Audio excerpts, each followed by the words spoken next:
Hello, my name's Paul Coulter. I'm a medical doctor and a theologian. I'm head of ministry operations with an organization called Living Leadership and executive director of the Center for Christianity in Society, which is seeking to engage the culture with the gospel in Ireland. And it's my pleasure today to be interviewing Dr. Eric Johnson. Eric, would you tell us a little bit about yourself and what led you to be interested in the subject that we're talking about today? Yeah, so I'm a faculty member at Houston Baptist University in something called the Gideon Institute of Christian Psychology. And at this stage of my career, my title is Professor of Christian Psychology.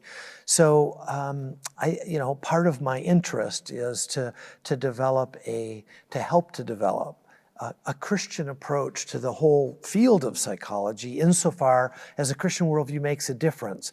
And while, Christians and other folks are going to agree on a lot of things in terms of observation and measurement, at the heart of psychology are a set of assumptions that really affect how we interpret human beings and what our goals are in life. And so in the area of sex and gender, there's a lot at stake, and there's a significant difference between a Christian worldview and a mainstream secular worldview. You've mentioned the word worldview a number of times there, Eric, and I'm very intrigued by this. I understand that when you approach this issue, you would say it's really vital that we go to the level of worldview. Could you tell us a little bit about why you think that's so important? Yeah, worldview is an implicit set of assumptions that really guide the way that all adults think and approach their life. There's a set of assumptions about reality and about morality, why human beings are here, what's the right kind of ethical way of life, what's a fulfilling life. And all of those kinds of questions bear on sex and gender. One qualification is academics talk about worldview. We're fascinated in it. We're aware of it, but we also have to qualify it in the sense that because it's implicit, most people aren't even aware that they have a set of assumptions. And one of the important tasks of Christians is to help raise awareness about this, because worldview is shaping the human sciences, lots of the academic disciplines, and it's really important that we help not just Christians, but non-Christian academics and thoughtful intellectuals become more aware of how their own worldview is really affecting the way that they approach topics. And in the process, unwittingly, they are prejudiced and biased against folks who hold other worldviews, a lot of times not even being aware of it. Again, it's fascinating to me that you say that. I have done some thinking and writing around the question of worldview in the practice of medicine and healthcare, and I know in that whole field, in medical education, for example, it really is not touched on. So there are assumptions that are made, for example, that it's good to help people, but why is it good? What is a person? Those questions are not really dealt with. Is that similar in your field of psychology? Surely I would have thought psychologists would be asking those questions all the time, but... Yeah, the difficulty is that the assumptions of materialism that dominate probably medicine as much as it does psychology are so influential. They're the atmosphere that psychologists are breathing in graduate school as they get trained into the discipline, and then they reproduce those assumptions in their own teaching. So I'm afraid they very much are at the base of the field of psychology. And with materialism, it's like there's an agreement that everybody should basically have draw the same kinds of conclusions about reality, because we all value observation and measurement. And there's not much of an appreciation in the field of psychology that there's a whole bunch of other related issues that materialism completely ignores. For example, the realm of values and ethics. They typically, such topics get reduced down to the level of materialist assumptions, grounded usually in evolutionary theory and genetics and so on.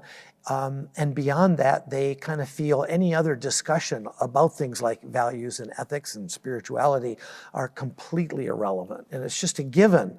So it's kind of controversial to raise these topics in the field of psychology. So mentioning the idea of a materialistic worldview, I guess a lot of people use that word materialism meaning just a love for money and possessions, but you're using it in a deeper way as a worldview. So could you just tease that out for us, maybe even by distinguishing that from what a Christian worldview might be, a secular materialistic worldview and a Christian worldview? What are the key differences? Yeah, so there's a number of terms that I think are kind of interchangeable. Materialism, naturalism, secularism would be, and humanism are sort of overlapping, but they all have nuances. And if we had more time, we could go into them. But the fundamental agreement is that there's nothing true or real beyond the material universe. So reality is nothing more than material entities and processes, and to make reference to anything else besides for that is considered to be opinion based in sort of maybe religious assumptions that are not taken seriously in the sciences, because the sciences stick to what we can be certain about is kind of the assumption. And the way that things have gone over the last 200 or 300 years, the sciences have concluded that we can only be certain about that which we can observe carefully and measure. Everything else then is irrelevant to the search for truth. And that's a big part of the problem, because values and ethics are, from a Christian worldview, we believe that there's truth in those subjects, and though not everybody agrees with them, and therefore we can't make the assumption that we're all on the same page about those things, that doesn't mean that there isn't a truth, and that therefore we need to talk about these things in order to at least raise issues that we're not all in fundamental agreement that we should stick to only referring to material entities and processes. So from a Christian perspective, a Christian worldview obviously is not anti-material, presumably, but it's more than. Thank you for tease that out for us? Leading us there. So a Christian worldview, of course, begins with God and recognizes that He's the creator, the origin of the universe and of human beings. I like to bring in a Christian meta-narrative as kind of a framework for a Christian worldview. So we begin with creation, that we live dependent upon the eternal God, and He created human beings in His image. We're created good. However, we are in a condition of fallenness, of alienation from God, and that affects human life down here in a multitude of ways. It blinds us to certain realities and affects the way we live and value things in human life. And then that would be the fall. And then redemption is that God has kind of committed Himself to bringing human beings back into a way of life in communion with Him, in fellowship with Him, that restores us more to His original design plan for well-functioning human life. But even more than that, more wonderful than that, is that we're in a close personal communion with Him in Christ, in union with Christ, that it appears to quite wonderfully exceed what our original parents experienced at the creation. So there's more to it, of course, than that, but that nicely summarizes some of the main features of a Christian worldview that is considerably different than materialism. In a way, materialism is fairly simplistic in terms of there's just so much that it leaves out of what is, from a Christian standpoint, very important about our place in the universe. I can begin to see, even just listening to that, Eric, how as a psychologist, if you believe in the fall and the effect that sin has had on people's thinking and our environment, as well as our own choices and so on, then that must mean that our experience of thinking and of feeling as we experience it can't be a reliable guide to what is right or good. Yes. I suppose that must have a bearing on these questions of gender and sex and sexuality, Very much. as well as maybe other aspects of that Christian worldview. So how would you, maybe you've given us that narrative, that meta-narrative approach, how would you walk through that with regards to gender and So sex? let's kind of jump into sex and gender. We begin with a good creation. So Christians are fundamentally optimistic people. At least our worldview is, and part of our calling is to get in line with God's revelation about how wonderful the human creation is. So sex and gender was created by God as good. Part of apparently being in the image of God is that male and female are created good in the image of God, and we start there. So we want to take that seriously, and we were made for healthy relationships with one another. However, the fall has compromised our understanding and our practice of sex and gender. That's clear in Genesis 3, where one of the clearest teachings about the fall is that it distorted gender relations. The male is in a distorted way said to rule over. I consider that an example of patriarchy. Patriarchy is not God's design for us. There's a beautiful complement built into the created order and reinforced and clarified wonderfully in the New Testament. But men are not to rule over women. That's contrary to God's agenda. But that shows, the fact that men have been abusive over women in many ways, not universally, but in many ways over the centuries, is a sign of the fall. And Christians have no stake in defending that mistreatment, but rather revisioning the way God intended males and females to relate to one another, particularly in the beauty of marriage. So there has been a distortion, a disorderedness that has come upon human beings, we might say, affecting our thoughts, our affections, our understanding of ourselves in the areas of sex and gender. And part of God's agenda in redemption is to bring healing into that, insofar as that's possible in this created life and completely in the age to come. So that I think kind of gives us a bit of a start in that area. I think one thing I want to clarify, and I'd like to talk about a little bit more, is that because of creation, I don't think that Christians would want to say that our understanding of sex and gender is completely disordered, natively, we might say, naturally, because God has written His law upon the human heart, and there are, particularly up until recently, there's pretty much a universal consensus across culture over history that men and women were different in good and noble ways, and those differences were to be respected in terms of our sexual activity, and that the norm throughout human history and across cultures has been that our biological sex, in terms of the form of our bodies, was normative for our sense of who I am as a male or a female. There was to be congruence in sex and gender that up until recently was the norm. So what we find then is that the disorderedness of the fall can change over time, can affect a culture, as it has done in Western culture relatively recently, so that there's been a revolution in these areas over the last few decades, and has led to a massive shift in the way that we interpret gender, to the point which, strangely, people are extremely dogmatic about what is a relatively recent new set of assumptions about these matters.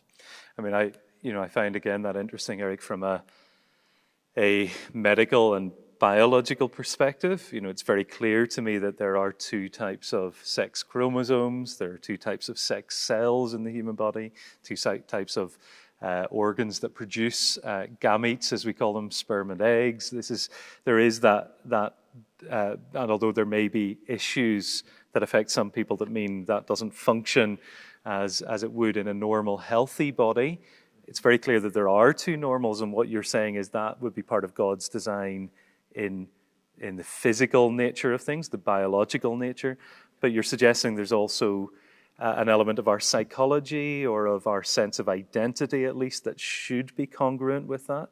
And that seems logical to me, it seems sensible to me, but I'm thinking of that more from the medical and biological perspective. Yeah. How do you see that from a psychological perspective? Yeah, so there's a host of complexities with these issues, and it's one of the reasons why I think Christians have been confused about how to deal with that, and I think we want to be really careful about how we talk about these things so that we do so as knowledgeably as we can and not speak out of sort of a knee-jerk reaction that has more maybe betrays a sort of ignorance of these complexities. So I'm so excited that we're having this kind of a conversation, because we need to talk more and more about it within the church, and then learn how to carry on these conversations with a materialistic worldview community that does not share our fundamental assumptions. But I really believe that there are fair-minded people out there that recognize and share some of our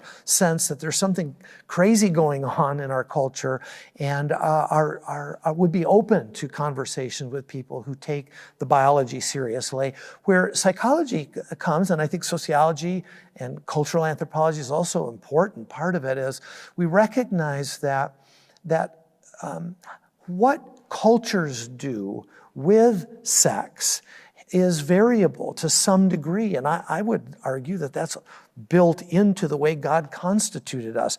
There is a beauty. Most cultures honor the difference between male and female in terms of dress and certain lifestyle practices and values and so on.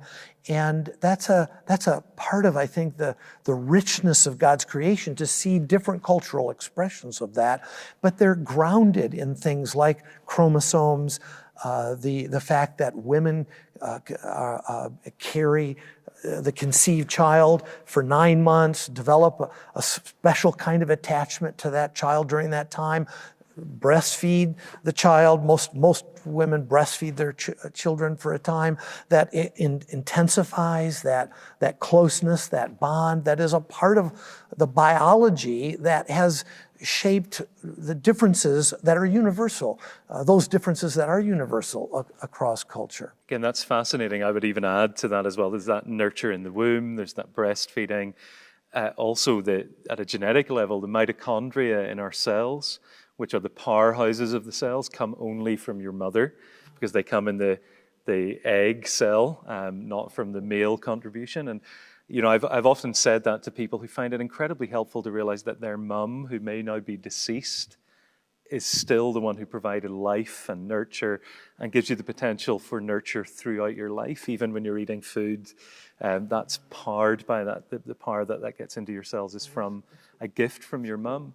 And that seems to be a really good thing. And it's so sad, I think, when I hear people talking about those aspects of female biology as if they are only bad, destructive, or interruptions to something else. Maybe I can almost say as a man and a father, I'm maybe just even a little bit jealous of those things. But compared to the contribution of women in this process, men have very little that we add to the to this process. And there is a way in which men can misuse that and mistreat women, but you're right. There's a glory, there's a beauty there that I think we want to honor and respect. It seems to me, Eric, that the impression that many people have when Christians speak on these issues of gender or sex is that it's oppressive, destructive, that Christians are the bad guys who are, just out to be oppressive and force ideas on people that are restrictive for them, maybe maintaining patriarchy, whatever it might be. So, but yet the way you talk about this is as if there can be good news from a Christian perspective when it comes to sex and gender. Could you tease that out for us a bit as to how you see the Christian worldview as good news? Yes. And then maybe why does it sometimes seem to people like bad news? Yeah. Well, let me begin by another piece that I think the Christian community has not always done a good job talking about, because we've been, as is typical in the Christian community, we've emphasized the importance of the objective part of creation that has to do with biology and an honoring of that has been, sort of a cultural universal until recently. The other side of the Christian view of things is that actually Christianity takes pretty seriously subjectivity too. We don't despise our experience, human experience. It's very important to God. God is a God who fully experiences himself into Trinity and in the creation. He's engaged, he's present, omnipresent throughout the universe and in human life. He knows the hairs on our head. There is a subjectivity to God that some Christian philosophers have spent some time reflecting on, and there's a valuing of human subjectivity that we want to honor and respect. I mean, two things strike me on that. The incarnation of the Lord Jesus, who experienced that fullness of humanity, but also the indwelling of the Holy Spirit of God in believers is an intimacy and in a subjective sense. It even talks about don't grieve the Spirit of God. He can be grieved when we're acting in a way that is yes, those are great examples. Thank you for that. Right there, in the incarnation of the Son of God, as well as the close relationship that we have, there's a deep sense in which subjectivity is intrinsic to those realities. So we welcome, we relish subjectivity. The challenge is that we also have to do justice from a Christian standpoint to the disorderedness of subjectivity. And that is precisely where we find problems in human life. Because while we do have aspects of our subjectivity that are ordained by God, that are a part of the law of God written on our hearts, when we're empathic with one another and we're sitting with someone who's suffering, we as Christians want to take that seriously and weep with those that weep, as well as rejoice with those that rejoice. That's a part of love in the Christian scheme of things. At the same time, we want to be prone to recognize when our subjectivity can be disordered, and because it can be disordered, we need help from revelation, like the Bible, in order to guide our interpretation.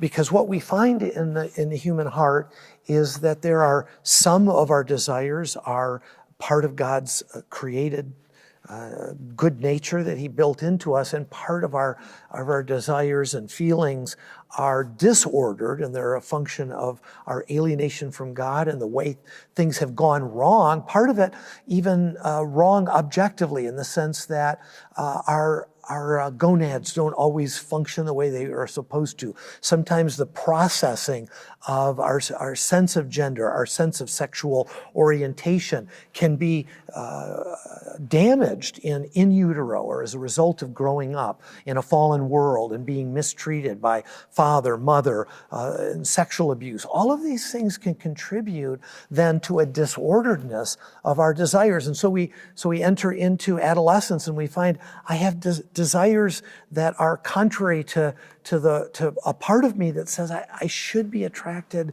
to the opposite sex. It's the way most people are.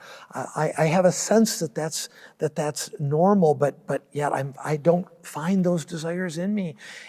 Which desire should I follow? So we need the help then of a objective Scripture to guide us, as well as the counsel of others who are wise in the Christian community to help us sort out which desires do I follow. follow, which ought I not to follow? And that sounds quite different, Eric, to me than what I think I'm seeing in our wider culture, which is where people are encouraged to only look within themselves for those answers, not to look externally to any authority. Maybe there's a big suspicion of authorities, but if I hear you correctly, you're saying that it is a good thing. It's both good for us and good in the ultimate sense to submit to God's authority, to learn from Him that God has spoken, that He's revealed Himself, and to listen to others who are wise and can help us. Yeah, and what you were alluding to is so important to help develop a kind of skepticism to the sort of massive cultural influence that we have in our day that is directing attention sort of only to the disordered side of that conflict that we have inside of us. So if you feel same-sex attracted, go with it. But people, well, let me just share some of my own experience. I have some level of same-sex attraction. I found out about it in my teenage years. I'm mostly opposite sex attracted, but I have some same-sex attraction. That's not uncommon, you know. And so it's really misguided for our culture to tell us only go with the sort of exotic, unusual desires that you have. And if you have any transgender feelings, go with that. Whereas what I think we find, if we're going to be really honest and kind of search what's going on there, is there's a conflict. There's something inside me that tells me I'm supposed to be ordered according to my body form, the form of my body, and then as we get to understand, as we've gotten to understand things like chromosomes, which we didn't even know about 100 years, that even underscores more fully that every cell in my body is male or female. Now, we need to do justice to those exceptional cases. Less than 3%, I understand, of folks who are born with 3 sex chromosomes instead of the norm of 2. But even such important exceptions we want to take seriously. We want to understand that development and honor those exceptions. But we have to, don't we have to also recognize that that means 97% or more have only 2 sex chromosomes, and that then is a kind of normativeness that the Bible points us to as guiding our sorting out this conflict that I find inside me. And even at that cellular level, we can see how the normal process of reproduction normally leads to those 2 chromosomes, and something has gone wrong with that. That's right. Whenever there are 3. That's right. But even in those cases, it's quite clear when someone is male or female genetically, because the presence or absence of the Y chromosome determines that. So yes, to make those exceptions into another norm would just run against what we actually see in biology. I'm intrigued, Eric.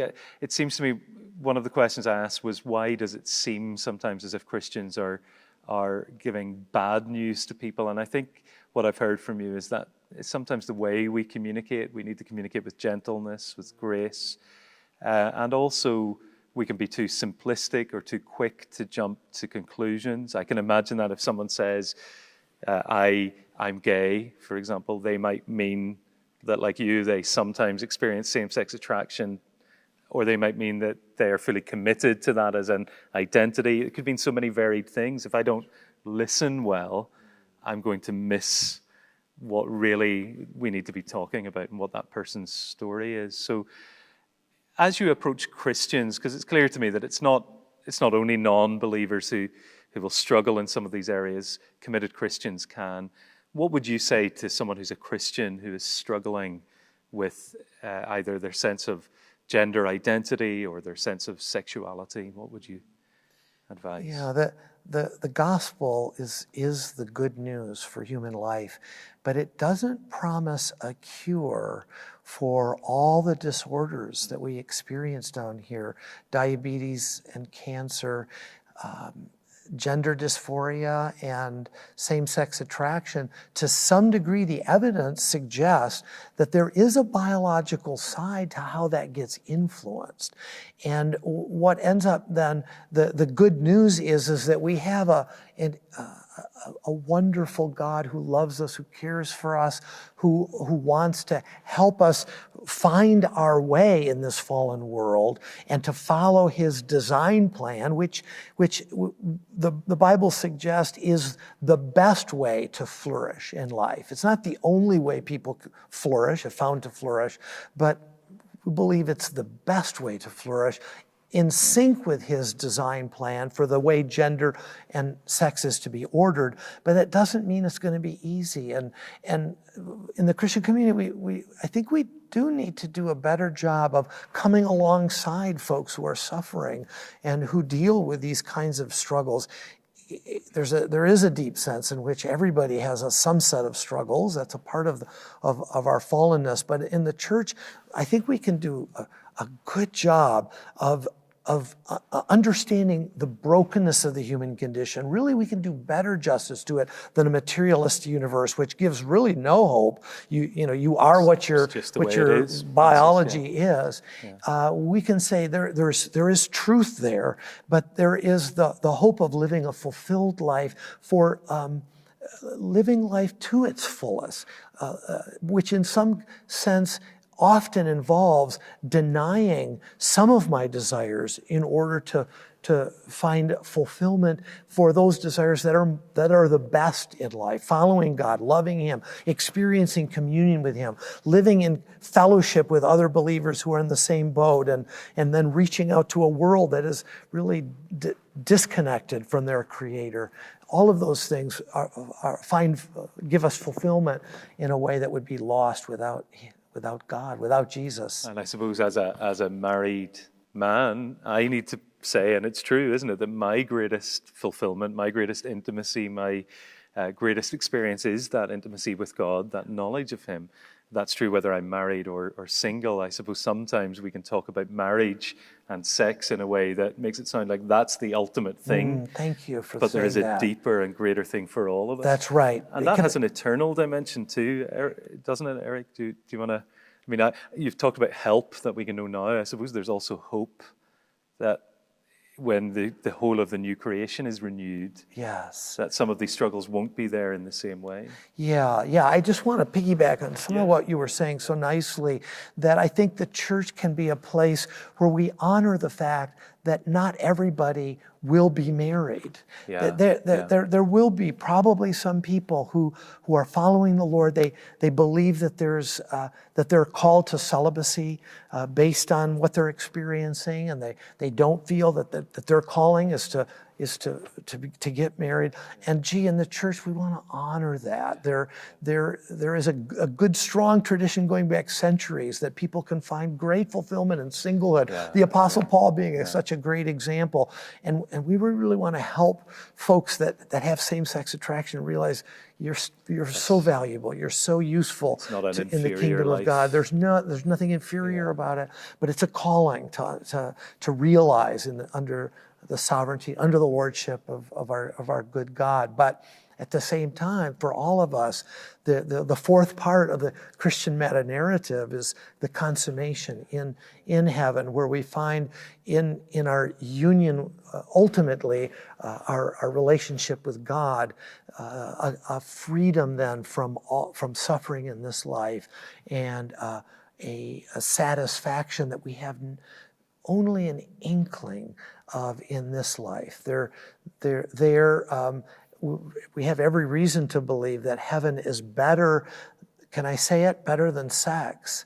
I think we have every reason to believe heaven is that whatever pleasures there are in this life, they are transcended and fulfilled in our eternity with our great Creator. And nothing will be lost down here in terms of the struggles and the suffering. On the contrary, I think Paul says that our suffering down here is working for us an eternal weight of glory far beyond all comparison. And we want to encourage all of us down here that things are going to be much better up in heaven. Eric, thank you. I think you've brought to us a real message of both help in this life. It's not just wait until heaven and muddle through. There is real help from God and from his people, but also eternal hope that transforms, I suppose, our attitudes for all of us to sex and to gender. So I really appreciate your input to us, and thank you for everything that you've shared. Thank you.